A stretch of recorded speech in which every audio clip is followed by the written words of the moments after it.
The condenser means it's the type that's ultra sensitive. Dynamic means it's less sensitive. Cardioid means that it's more directional. Most hosts never achieve the results they hoped for. They're falling short on listenership and monetization, meaning their message isn't being heard and their show ends up costing them money. This podcast was created to help you grow your listenership and make money while you're at it. Get ready to take notes. Here's your host, Adam Adams. Welcome back to the podcast on podcasting. It's your friend, Adam A. Adams. I'm jumping in today because one of our brand new clients, Frank Chen, big shout out to Frank. He does affiliate stuff. We will link to Frank's podcast in our show notes. So to my editor, throw that down, throw that podcast into the show notes. Frank's got a great podcast. Frank's been having this podcast for a couple of months before meeting us. Well, Frank and I have been friends for a minute, or acquaintances for a minute. Now we're friends, and he's also a client. And here's the thing. Here's the big takeaway. We're talking about microphones because he has already had a podcast for a couple of months. He's already published many episodes. And one of the things that I'm going to be talking about today is just the difference between the microphones. Now, to my editor, look, we've discussed microphones before, and maybe our listener cares to see what other podcasts are out there, what other content goes into types of microphones. So let's connect them. Go ahead and throw those links to the other episode numbers if we've talked about something around this as well in the show notes. So to get back to you, the listener, here's the thing. There's many different kinds of microphones and equipment that we may or may not be able to use. Now, I don't like being a negative person. Like, I don't really enjoy it. I don't want to be a negative person, but I have to be sometimes when there's stuff that I'm passionate about. And randomly enough, one thing that I am passionate about is sound quality. I'm not going to say that our sound quality is literally the best that's ever been. I didn't pay a ton for our equipment, but I paid enough attention to make sure that the type of equipment that we're going to use is going to work. So here's the thing. If you don't already know, there's a couple of kinds of mics out there. The thing that I'm passionate about is that I hate the Blue Yeti. I don't think that it's a great microphone for most podcasters. I will say, and I'll backpedal just a tiny bit, that it's possible that you could find a way to make a Blue Yeti work better, but it's going to be more challenging because a Blue Yeti is technically, it is a condenser microphone.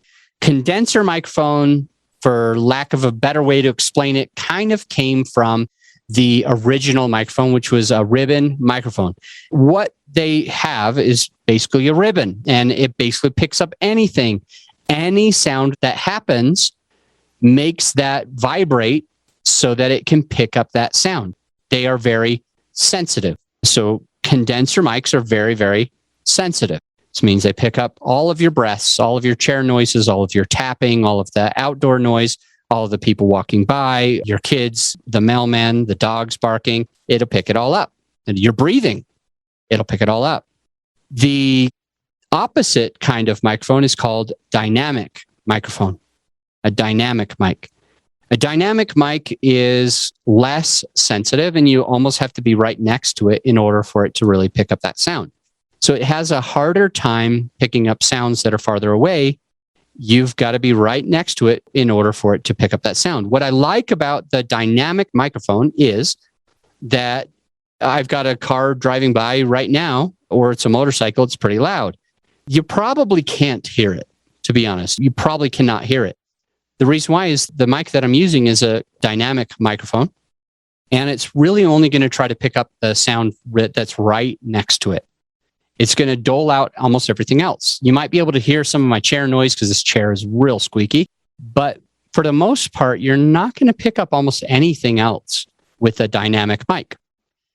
When we're talking about dynamic and cardioid, there's this other term that frequently comes about. The other term is When we're talking about dynamic and condenser, there's this other term that starts with a C, cardioid, that comes about. And just like I did right in front of you, Just like I mistakenly said the wrong one, even though they both start with a C, they're not the same thing. The condenser microphone is the sensitive one. Cardioid, all that really means is it's directional. So you might say, my dynamic mic is a cardioid mic, which means that I can't use it because it has that starts with a C. You also might say, no, this isn't a condenser mic, it's a cardioid mic, because it says right here, but it actually can be both. What cardioid means is basically it means it's directional. Is it going to pick up what's in front of it, behind it, around it, everything? What is the directional? And that is the cardioid part. The condenser means it's the type that's ultra sensitive. Dynamic means it's less sensitive. Cardioid means that it's more directional. And so you can have a directional mic, whether it's dynamic or condenser. Now I'm getting confused myself. You can have a directional cardioid mic, whether it's a condenser or a dynamic. And what that's going to be is it's going to be able to say if it's picking up what side of the mic that you should be speaking into. And with that said, if you're using some of these mics and you're on the wrong side of it, then it actually won't work as well. You'll actually have a hard time hearing. With that said, with all of this said, the mic itself is important and two other things are important. A, it's the mic. I want you to use a dynamic mic. B, it's how you use the mic. In general, I want you to basically be eating the mic. I want you to be within an inch or two of the mic. And C, actually there's 4. So C is I want you to just have the settings down or up enough that it's going to be able to hear you clearly, but you're not going to sound distorted. And D, I want you to make sure that your room is treated. And what I mean by that is some rooms have a lot of windows. Some rooms have no carpet or rugs, and the walls are fairly bare. Your desk might be bare. Your ceilings might be high, vaulted, and bare. So being able to treat some of the room can be beneficial for you, like being able to put some egg carton, not eggshell paint, but egg carton type sound, acoustic sound muffling pieces of thing. I'm going to make sure our team links to growyourshow.com/PDF. growyourshow.com/PDF. It's not about the PDF. It's about the different equipment that you can use. The webcams, the lighting, the green screens, the different microphones, the different microphone stands, the sound treatment for your walls or for your floors or for your ceiling, and some of the other things that you might need as a podcaster.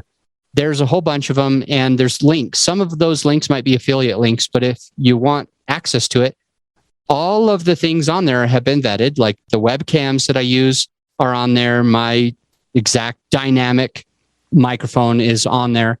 And you can find that stuff, and there's no upcharge. Even if it has an affiliate link, you can click that. It'll either go directly to Amazon or wherever you can buy that.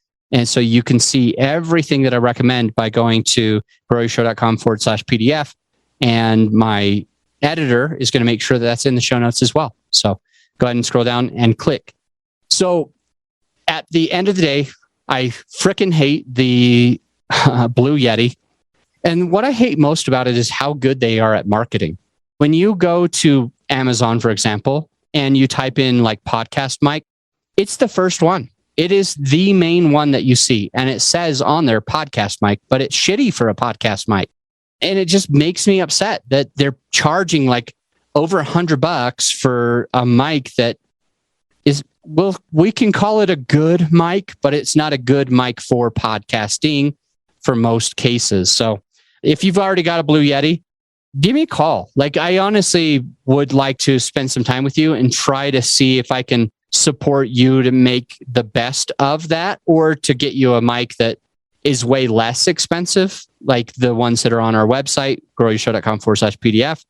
The ones that are on the website that might be 20 or 60 or $100 that are less than your $120 Blue Yeti, but they work way better for this purpose. I don't want to get slammed or in trouble by Blue Yeti's company by saying that it's a bad microphone. I do believe that it's not the right microphone for you to use when you record. And here's the main thing. I'm just going to kind of show you what a Blue Yeti is going to sound like in 3, 2, 1.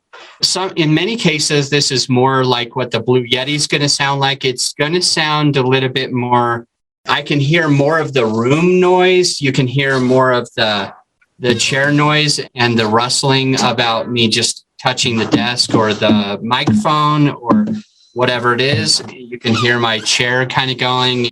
When you're hearing my voice, you definitely hear that hollow like sound that makes it sound like I'm wherever. So anyway, that's just some of the sounds that you will get from a Blue Yeti if using it for that purpose. So I hope we're back to just the regular sound quality.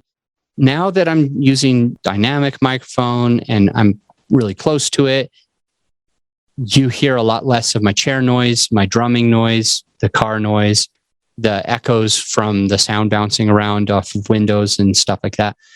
And before I forget to wrap up what we were talking about in the very beginning, our brand new client, Frank Chen, he was using that Blue Yeti for a couple of months. And when we were on our call today, he literally immediately purchased one of the dynamic mics. He was like, all right, I'm buying it right now. Perfect. So I'm happy that we were able to serve him, and I hope I can help you or your friend. But that's the main thing is these Blue Yetis are probably not right for this purpose, honestly. Dynamic is. So I went through this with Frank, and he was like, all right. He goes, you don't have to beat it. I just bought it. I'm on Amazon now, and I just bought the right one. So I hope you do too. So make sure that you're using the right equipment for the job. And so if you are looking to upgrade or buy more equipment, go to growyourshow.com/PDF. And with that said, I hope that you stop using the effing Blue Yeti. I just don't think it's the right mic for you as a podcaster. And I hope that you'll forward this episode to somebody who might need it, who might need to be able to use the right equipment, who might already be using a Blue Yeti or any other type of condenser microphone that's too sensitive and picks up all of those other noises. So with that said, this has been one of our even numbered episodes. On our odd numbered episodes, that's generally me interviewing somebody and going through their story. I don't want you to go anywhere. Go ahead and just stay on. Listen to the next episode. It's going to be an interview with someone good, and we'll go through their story, and I'll make sure that you get some value out of that as well. So I'll see you there. This episode's brought to you by growyourshow.com. Grow Your Show lets you be the star of your show while we handle all the hard stuff. We offer reliable and affordable post-production services that allow you to grow your show organically without all the work. So go ahead and check out the website right now, and feel free to schedule a call with me, and let's take your show to the next level. Again, growyourshow.com. You just press record. We handle the rest.